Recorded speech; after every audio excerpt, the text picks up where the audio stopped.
Bonjour tout le monde. Il y a longtemps qu'on attendait ce QDT là. Le QDT spécial avec monsieur Nikita Kabga. Bonjour monsieur Kabga, comment allez-vous? Bonjour Guinel. On commence tout de suite par... J'ai fait un sondage avant cette interview-là. 97% des votants ont dit que votre fils était plus fort que vous. C'est vrai ou c'est pas vrai? C'est totalement faux, c'est un fake.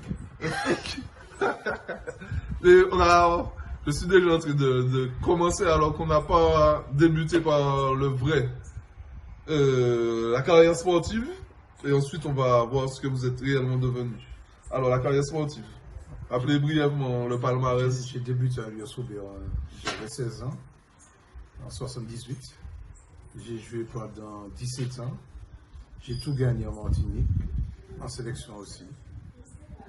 Et après, j'ai entraîné les jeunes du club, j'ai entraîné les seniors.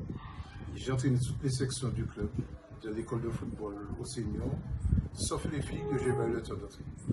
Ok, et en ce moment, vous faites quoi en ce moment? En ce moment, je suis en retraite sportive. C'est temporaire ou c'est définitif? C'est définitif. Là, je ne fais plus rien pour le soulever. Personne de plus. Pourquoi? Il se passe quoi? C'est dû à quoi exactement? Non, c'est dû à la fatigue. Je me consacre à d'autres choses.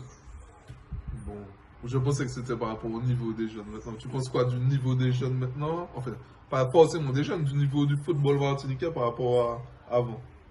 Inévitablement, le football martiniquais est en régression par rapport au fait qu'il y a beaucoup de dérivatifs maintenant. Il y a PlayStation, il y a beaucoup de trucs par rapport aux amusements. Les jeunes boivent beaucoup plus tôt. Il y a beaucoup de... Je cherche le terme exact. Beaucoup de distractions. De distractions maintenant pour les jeunes. Mais comment ramener tous les jeunes qui font pas de sport au football ou à d'autres sports? Comment les ramener? Comment les faire sortir des jeux vidéo, etc. Ah non, il faut que c'est de la scolarité, repérer les jeunes très vite au niveau de l'école et puis les encadrer jusqu'à la fin, jusqu'en senior. Hein. Mais vous parlez d'encadrement. Est-ce que réellement vous sentez que vous avez... Pourquoi je dis vous? C'est tu normalement. Pourquoi? Est-ce que tu sens que tu as redonné au football tout ce qu'il t'a donné? Ah oui, j'ai tout donné déjà. J'ai arrêté, ça fait déjà 3 ans. J'étais avec les 13 ans de l'USOB. On a gagné un titre de champion. J'ai arrêté à Purée. J'estime que j'ai tout donné. En tant que joueur, c'est quoi ton plus gros souvenir? Le plus gros souvenir en tant que joueur, c'est notre titre en 93. Le Roubaix n'avait jamais été champion. Il n'a jamais été champion de Martinique. C'est le seul titre. C'est le seul titre qu'on a eu. C'est le rêve, c'était la consécration. J'ai même fait l'affiche du journal Sport Plus à l'époque. Le titre, c'était la consécration. C'est vraiment ce titre-là qui me tenait à plus à cœur. Je ne peux l'avoir. Pourquoi tu n'es pas devenu professionnel? J'ai eu un contact. J'avais 18 ans. Mon père était d'accord. Et puis, ça ne s'est pas fait bêtement, mais je n'avais pas trop envie de partir parce que j'estime que je n'étais pas un bosseur. J'étais assez fini en comme joueur. Donc tu avais les qualités pour... J'étais doué techniquement, mais c'était tout. Mais physiquement, je ne travaillais pas assez. Et en France, il fallait partir sans ses parents, sans sa famille. J'estime que je n'étais pas prêt pour cela à l'époque avec le foie. Je n'ai jamais aimé le foie jusqu'à présent. Alors là, c'est pas un regret. Hein. Tu as parlé de ton père. Il y a Marco Lagier. Marco Lagier. Ça serait un bon QDT ça, Marco Lagier. Il me disait que ton père t'avait empêché d'aller jouer dans une autre équipe. C'est vrai? Oui, à l'époque, le football n'est pas comme avant. Quand tu jouais dans un club, tu jouais jusqu'à la fin dans un club. Il y a des joueurs, il y a des cas extrêmes qui sont partis de leur club, mais c'était avant, la majorité des joueurs, c'était des joueurs de la commune. Et puis après, ça s'est éclaté depuis l'époque Pavio, quand Pavio est arrivé dans le football. Ça, c'est le football clocher, entre guillemets. Exactement, le football clocher. Et à l'époque, mon père, qui n'aimait que l'USOB, il est resté 20 ans trésorier de l'USOB. Ma mère lavait les maillots de l'USOB. Mes soeurs, mes frères ont joué à l'USOB. C'était inconcevable pour mon père de me voir partir jouer dans un autre club. Tu as eu des contacts? Non? Oui, j'ai eu un contact, c'était à l'époque où Elios Robert a été rétrograde en première division. Les gars du Sporting voulaient que je fasse une demi-saison avec eux. Au Sporting, je pensais que c'était Au Sporting. l'équipe plus UP. Non, mais c'était à l'époque, ils ont trouvé un règlement qui permettait de partir. Et Elios Robert a été rétrogradé en janvier. Ils ont trouvé un règlement qui autorisait un joueur à jouer dans un club pour finir la saison. Ah, c'était une. Est-ce qu'il est revenu au club ou Oui, je serais revenu au club après. Mon père n'a pas voulu. Ouais.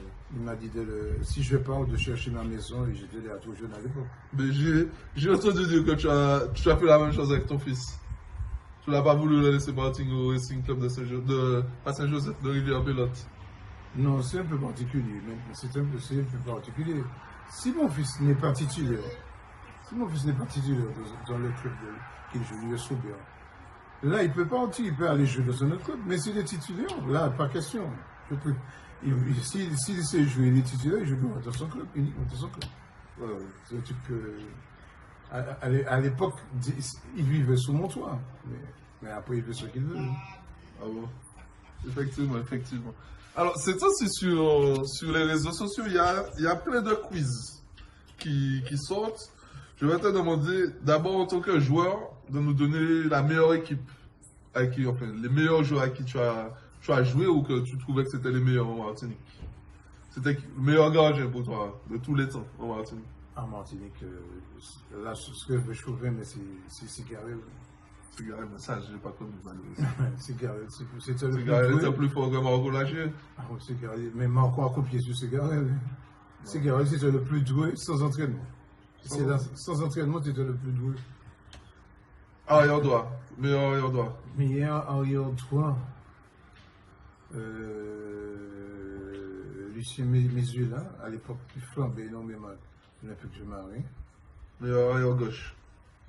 Et Thierry Paulin, à l'époque, il jouait arrière gauche. Après, il est passé attaquant. Et c'est Thierry, Tipépé, on l'appelle Tipépé, je ne sais pas. C'est Gislain. Gislain Paulin. Gislain Paulin. Il joue arrière gauche. Meilleur libéraux. Meilleur libéraux. Je mets mon ami Roger Labo, que j'aimais bien, libéraux, très bon. Et Lamont, à l'époque, Pierre Lamont, qui jouait libéraux aussi, très élégant, très bon joueur de football. Et stopper, meilleur stopper.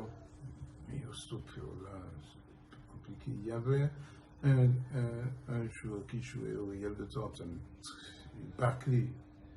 Je me souviens, c'était très très bon joueur sur le. J'ai toujours eu du mal avec lui. Mais pour de Condier, le défenseur qui était le plus dur pour toi à jouer, c'était lui. Ah, le plus dur, je pense qu'il était. Non, jouer contre lui. Hein. Contre lui, ouais. Ah oui, c'était lui. C'était lui, Barclay. J'ai toujours eu des problèmes avec lui, Barclay. Le milieu défensif. Deux milieux défensifs, deux milieux offensifs. Milieu défensif. Ça va être deux joueurs à l'époque, peut-être. Ah oui. José Bourgeois qui jouait entre les deux. José Bourgeois qui était très bon dans l'anticipation. Guinée Guinta qui était très bon aussi. C'est par rapport à lui que tu as appelé ton fils comme ça en plus. Oui, c'est par rapport à lui. J'ai bien aimé le prénom. À l'époque, il sortait de l'IS Rivren. On a joué, quand j'ai débuté en sélection, il jouait avec moi. J'étais très impressionné par le joueur qui était très très bon footballeur. Il était offensif ou défensif? Il jouait plutôt défensif, mais il faisait les deux. Très bon joueur de football. Okay. Les deux meilleurs offensifs? Pour moi, il y a José Marie-Rose. C'est qui José Marie-Rose? José Marie-Rose, c'était le numéro 10 de Valencia. Il est 9 mars aussi. Ah oui, c'était un super joueur de football, techniquement le meilleur que j'ai vu. Il joue au Golden Star, après il a joué avec Kwak. Je sais pas si tu connais pas. Moi, je vais pas aller là-dedans, je suis trop jeune. Je sais pas où c'était, ah ouais. Je pensais que tu m'aurais dit Victor Jean-Baptiste. Là, tu sais qui est Victor Jean-Baptiste, non? Victor aussi, c'était un. Mais j'ai eu. C'était un peu là. Victor était en fin de carrière quand je commençais. À l'époque, il y avait Victor Nguy, puis il y avait Victor et Jean-Baptiste. Claude Caille, il y avait beaucoup de bons joueurs. Les attaquants, les deux attaquants que tu retires. Bon, là, je vais mettre César Nessoué. En plus, on a joué ensemble en sélection pour mon club. C'est ça, c'était un surdoué.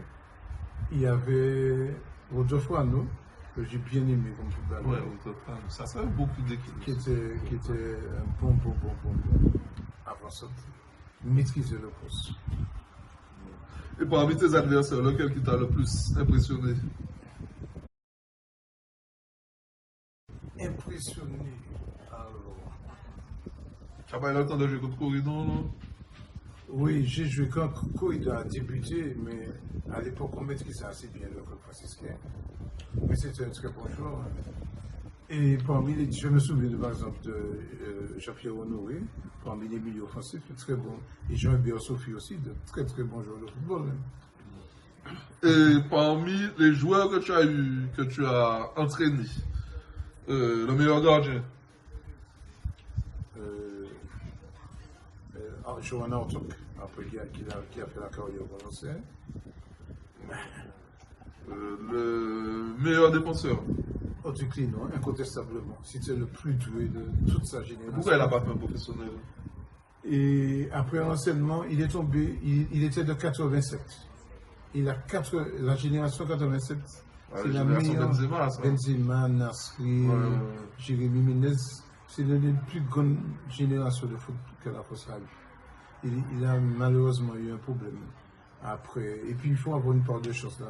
Parce qu'il a commencé à tout, il a eu un problème, je me souviens. Mais c'est une des interviews, il vous suffit de remonter, vous allez retrouver. Alors, le plus endurant? Endurant.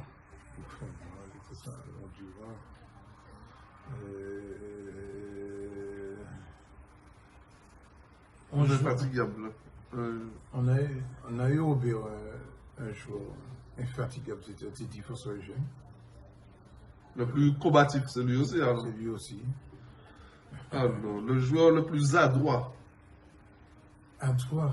Ah, c'est ça, Messou. C'est ça, Messou, c'était le plus adroit. Okay. Le plus beau but que tu as vu? Le plus beau but, c'est un but que j'ai vu, un match de Ligue Longue qui jouait avec, c'est contre Youssoubé ou bien notre club de... Maintenant, il a tiré, il a fait une reprise de foot extraordinaire ce jour-là. Je pense que lui-même doit s'en souvenir parce que c'est le plus beau que j'ai vu. C'était à Place d'Homme. Je ne sais plus le nom du joueur, mais je me souviens de ce but. Ok. Quoi d'autre? Tes crampons préférés? Tes crampons préférés? Les Copa Mondial, comme ça? Non, j'ai même pas trop les Copa Mondial. Je n'ai pas joué tout souvent avec ça. Ah bon? Non, j'avais pas de crampons type. Je jouais avec un peu de tout. Et à l'époque, on jouait avec à peu près 6 paires de chaussures dans une saison. Ouais, tout ça. Comme maintenant, les prix d'Arthur, il n'y avait pas ça. Bon, on va finir par le quiz que je fais à tout le monde. Ta plus grande qualité et ton plus beau défaut?